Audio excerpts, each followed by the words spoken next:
Ngayon po ang ating pag-usapan ang epekto ng kulani sa ating katawan. Pagka may infection ka, lalabas yung kulani. Ang makakapa mo yan dito sa leeg natin, dito sa kilikili, o kaya dito sa singit. Ang purpose po ng kulani, labanan ng infeksyon. Ang trabaho po niya ay nag-aalis ng waste product at inaalis yung bacteria at virus. At kanyang inaalis yung mga harmful substances. Papaano niya ginagawa ito?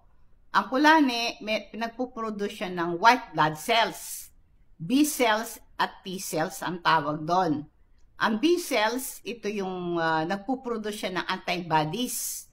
Ang antibodies na to ay kanyang dinidikit yung kanyang sarili doon sa harmful bacteria. Pag dumikit siya doon, ang gagawin ng T cells ngayon, papatayin niya yon.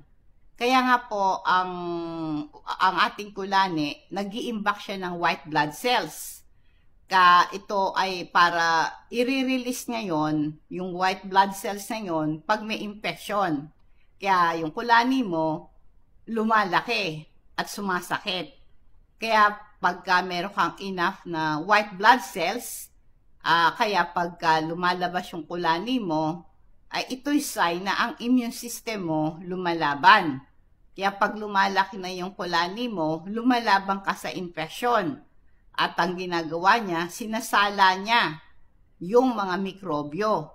Kaya ngayon, ang importante, pagka namamagana yung kulani mo, na ito'y sign ng infection, minsan po yung kulani, sign din ng cancer yan. Tulad yung mayroong mga breast cancer, yung kulani nila sa kilikili ay dumadami. Paano mo gagawing healthy ang kulani natin?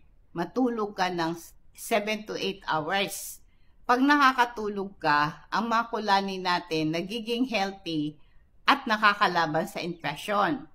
Kumain ka ng maraming prutas at gulay at minom ka ng 8 to 12 glasses of water para ang immune system mo ay healthy.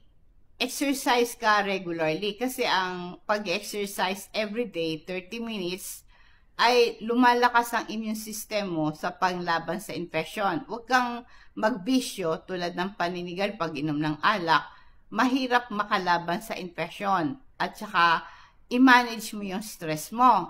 Napakahirap mong lumaban sa infection pagka nade-depress ka. Kaya para manatiling healthy ang mga kulani mo, para labanan mo yung infection, ay sundin mo yung mga payong ito na aking sinabi sa inyo.